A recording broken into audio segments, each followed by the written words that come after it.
Bienvenue dans votre journal dédié à l'élection présidentielle au Gabon. Nous sommes dimanche 13 avril, lendemain du scrutin. En attendant les résultats officiels de ce vote qui doit marquer la fin de la transition, Africa 24 vous invite à redécouvrir les provinces du Gabon. Logoué-Maritime, deuxième plus vaste province du Gabon, se distingue par ses vastes ressources naturelles, notamment le pétrole, l'or et le manganèse, qui en font un pôle économique majeur. Toutefois, cette richesse ne se traduit pas encore par un développement équitable, car la province fait face à des lacunes infrastructurelles importantes et à un faible impact des revenus pétroliers sur la population locale. Pour réaliser son plein potentiel, Logoué-Maritime devra impérativement diversifier son économie et investir dans des infrastructures modernes. Un sujet d'Esther Conan. La province de Logoué-Maritime, située à l'ouest du Gabon, couvre une superficie de 22 890 km², soit 8,6% du territoire national, la plaçant au deuxième rang des provinces du pays en termes de taille.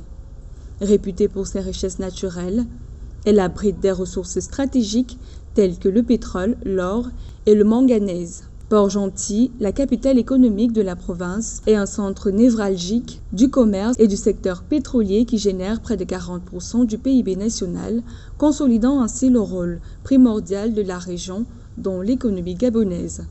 Logoué-Maritime, c'est la capitale économique du Gabon, c'est la province pétrolière par excellence du Gabon. Et la production pétrolière, comme d'autres richesses nationales, ne profite pas véritablement aux nationaux. On a l'impression que ces richesses profitent plus aux sociétés qui exploitent ces ressources qu'aux nationaux à qui appartient ces terres-là. En dépit de ses richesses en ressources naturelles, Logoué-Maritime rencontre des défis majeurs.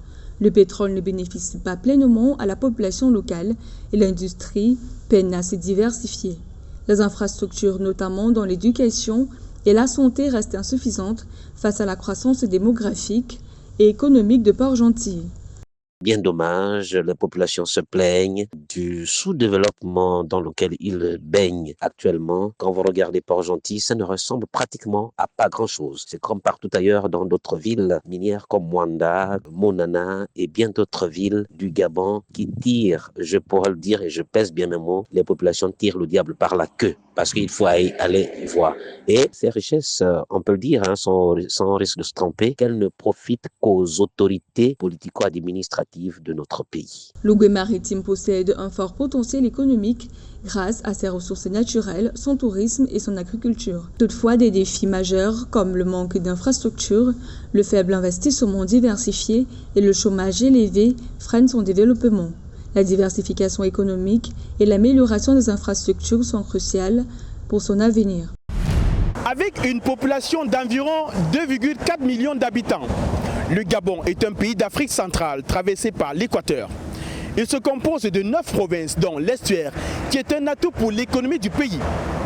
La zone regorge de nos ressources naturelles et minières, notamment le sable et le gravier. La carte postale de la province de l'estuaire par Pauline Minka.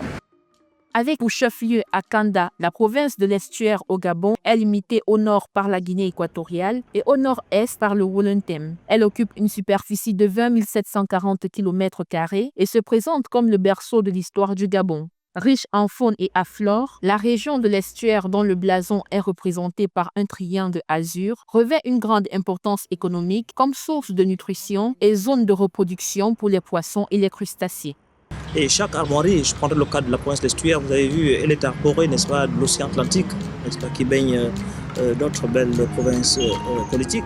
Avec 65,5% de l'activité économique formelle et 61,7% de l'informel, selon le recensement général des entreprises en 2023, la province de l'estuaire est considérée par de nombreux experts comme étant le poumon économique du Gabon. En effet, la région regorge de nombreuses ressources minières en hydrocarbures et halieutiques. Malgré ses atouts, l'estuaire fait face à de nombreux défis. Elle concentre à elle seule 53% des besoins en logement, ce qui représente environ 119 000 logements manquants. Nous savons l'état des rues, des ruelles et des rues secondaires dans nos quartiers. Et c'est la raison pour laquelle nous avons pensé qu'il était de bonne loi déjà de retenir l'aménagement des ruelles Dotée d'une population d'environ 933 162 habitants, soit 45,6% de la population gabonaise, la province de l'Estuaire est également le siège des institutions du pays. Avec une faune et flore diversifiées, des plages idylliques, l'estuaire du Gabon constitue un des plus beaux ensembles de basses terres d'Afrique. La province du Moyen-Ogooué, qui s'étend sur 18 535 km² et abrite environ 80 000 habitants, se révèle comme une terre de contraste où une nature exubérante et un patrimoine culturel riche côtoient des défis socio-économiques significatifs. Traversée par le majestueux fleuve Ogooué qui lui donne son nom, cette province recèle des atouts naturels, économiques et culturels significatifs, tout en faisant face à des défis importants pour son développement. Un sujet de Oumar Kamara. Avec ses 18 535 m² et ses 76 900 habitants représentant 6,9% du Gabon, le Moyen-Ogooué se distingue par sa richesse naturelle et culturelle. Véritable sanctuaire de biodiversité, la province offre des paysages magnifiques grâce à sa forêt équatoriale dense, ses rivières sinueuses et ses lacs paisibles, un atout majeur pour le développement prometteur de l'écotourisme. Le fleuve Ogooué, essentiel à la vie locale, au transport et à la pêche, traverse la province.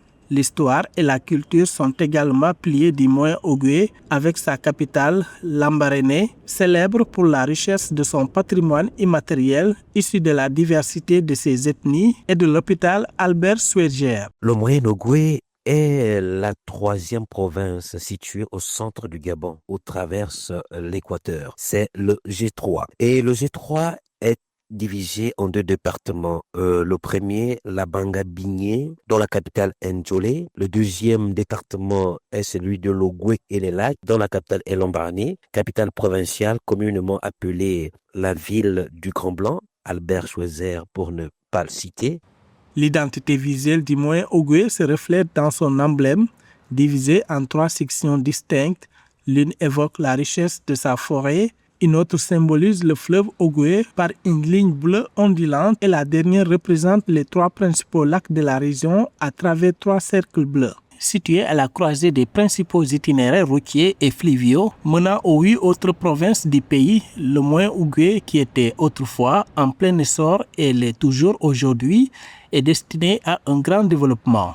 Il faut dire que la province du Moyen-Ogooué exploite le bois, le koumé en général et d'autres essences qui sont acheminées par voie routière ou bien par voie fluviale. Il y a également l'exploitation de l'or du côté de Ndjolé, sans oublier l'exploitation de l'huile à palmier. Donc, ce qui fait que cette province regorge quand même des atouts économiques non négligeables.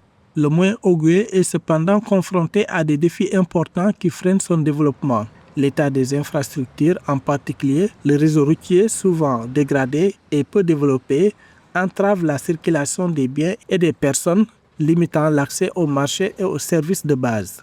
L'accès à l'électricité et à l'eau potable reste un défi majeur, en particulier dans les zones rurales. Le Haut-Ogooué est une province du Gabon, située dans la partie sud-est du pays, limitée au nord par la province de l'Ogooué-Ivindo, à l'est et au sud par la République du Congo et à l'ouest par l'Ogooué-Lolo. La province est particulièrement connue pour ses vastes forêts tropicales, sa faune, sa diversité et surtout ses ressources minérales. Un sujet de Samantha Saberou Sabobanga.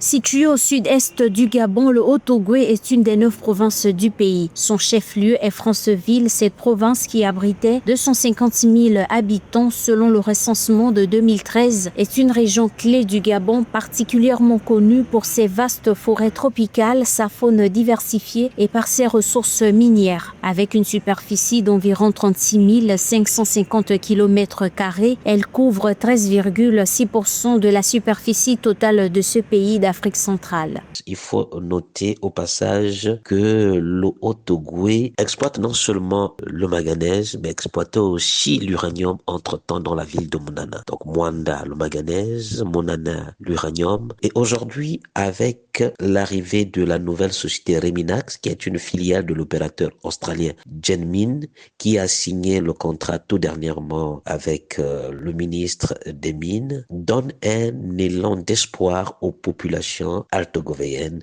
Dans le Haut-Ogooué, on y trouve des mines de manganèse, un métal clé dans l'industrie mondiale. La région abrite la mine de Mwanda, l'une des plus grandes exploitations de manganèse du monde. Cette richesse minière joue un rôle clé dans l'économie du Gabon. Le pays d'Afrique centrale est le deuxième producteur mondial de manganèse. Le minerai est exploité dans le Haut-Ogooué par la compagnie minière de l'Ogooué Comilog, filiale du groupe français Eramet. Le Gabon a exporté du manganèse pour une valeur de 1113,6 milliards de francs CFA en 2023. Région au développement fulgurant depuis la mise en exploitation des gisements de manganèse et d'uranium, le Haut-Ogooué a subi ces dernières années une transformation sociale notable. Ces populations fondent leur espoir sur le président de la transition Brice Clotaire Oligui Nguema. Mais pour dire en vérité, ces villes, notamment Bounana, Mwanda, Boumango ou Bakumba, ne reflètent pas en réalité le développement que ça devrait être avec l'installation de ces entreprises. Parce que ce sont des entreprises qui brassent beaucoup de milliards, il faut le dire. Mais à quoi sert la RSE? La responsabilité sociétale des entreprises. Est-ce qu'elle profite aux populations et à leur localité? Ça, j'en doute fort. Bien que disposant d'énormes potentialités économiques, le Haut-Ogooué connaît des problèmes de développement souvent identiques à ceux des autres provinces. Pour relever les défis auxquels il fait face, le gouvernement gabonais a mis en place une stratégie de croissance et de réduction de la pauvreté dont la mise en œuvre permettra, entre autres, de réaliser les objectifs pour le développement. Vous êtes plus de 80 millions de foyers à nous suivre au quotidien. Merci de votre fidélité à notre média qui vous fait vivre à travers le journal de campagne, la présidentielle 2025 au Gabon. Retrouvez cette édition sur MyAfrica24, la première plateforme de streaming HD de l'Afrique et sur tous nos réseaux de diffusion. Dans un instant, une nouvelle édition de l'actualité africaine.